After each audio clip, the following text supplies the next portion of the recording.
Have you ever wondered if things are going a certain way because it's part of the plan? Well, let me tell you about a lawsuit that was dismissed in federal district court that seems to just line right up with everything the Democrats are doing right now for gun control. Before I jump into this craziness, I just want to remind everybody that the sponsor for today's video is Blackout Coffee, of which I am a part owner. Please check us out, blackoutcoffee.com/GNG. We are currently doing our Memorial Day sale, and you can save 22% off everything in the store with code HONOR22. I'll have it linked down below and in the pinned comment. If you want to try some of the best coffee, we control the process the entire way from ordering the beans to roasting to flavoring to grinding, packaging. We do hot chocolates and teas as well if you don't like coffee. blackoutcoffee.com/GNG. And let's get into this one.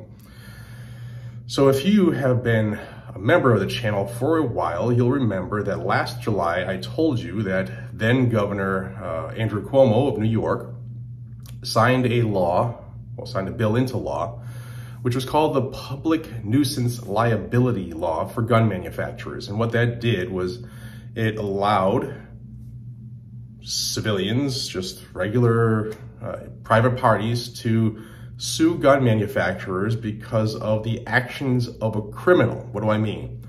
If a criminal shot somebody and was holding a Ruger, then they could sue Ruger because they must have known what this criminal would have going to do with their firearm however many years after it was made. Crazy and unconstitutional, right? We all know that. Well, it was challenged back in December, and I did a video about the lawsuit. I'll have both of those videos pinned above. If you haven't seen those, please watch those as well. It'll give you a good basis of what's really happening. And in that video, I told you that there were 14 different gun manufacturers, different companies, along with the National Shooting Sports Foundation. And some of those, I don't remember all 14, but I do remember that it was Glock, Smith & Wesson, Ruger, Beretta, and 10 others. Well, they launched filed a lawsuit against the New York politicians, the governor and the AG, about this law, saying that, among other things, it is a violation of the Constitution. Specifically, it was regulating interstate commerce, which would be a violation of the manufacturer's due process rights. And then the big one is that the law was unconstitutional in that it violated the PLCAA, the Protection of Lawful Commerce in Arms Act. And that law, that's a standing federal law that says that people can't sue gun manufacturers frivolously. They can still be sued, which is some BS that the Democrats put out there all the time, but they can't be frivolously sued over the actions of a criminal, that somebody takes a reckless action with the item. Well, we saw that the first major case that was allowed to do said action was Connecticut versus Bushmaster, right? The families at Sandy Hook were settled at $73 million, I believe was the number. And we've seen other other states talking about this, but New York, oddly enough, after everything that's gone on this past 2 weeks with Buffalo and Uvalde, well, New York is looking to do just that, to sue gun manufacturers, right? The family, I told you in another video, a family, one of the victims in Buffalo is looking to sue Remington because it was a Bushmaster rifle.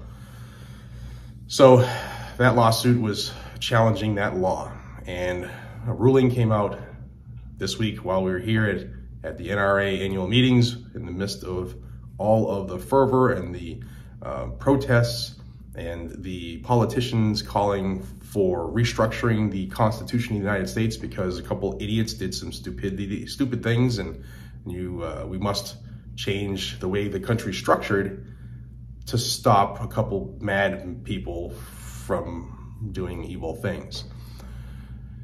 So the U.S. District Court judge, whose name is May D'Agostino, tossed the NSF's lawsuit, and it opens the floodgates. it opens the floodgates. By striking down this lawsuit, in effect, what they're saying is that the law in New York saying that gun manufacturers can be sued under this public nuisance liability for gun manufacturers, they're saying that it's constitutional. Now, where does that lead us to? Well, you're going to see lawsuits filed in New York by private parties against gun manufacturers in an attempt to sue them out of business. Now, NSSF has said that they're planning to appeal, which would put it up to the appellate court system. So we will stay in the know here on this channel. If you're interested, hit the subscribe button down below. I'll get you all the info when it comes out. But like I said in the open, it just seems like this was all planned. Let me know what you think down below. Guys and gals, to everybody I got to meet yesterday at the convention center here in Houston, it was awesome. It was an awesome time. I look forward to meeting more of you today. Until we see each other again, be safe, stay vigilant, and carry a gun to keep you, your friends, your family, your community safe. That's what it's for. Make no mistake about it. And that's what the anti-gunners want to abolish by getting all this stuff in and fundamentally changing the right to keep and bear arms so that they can have ultimate control. Take care.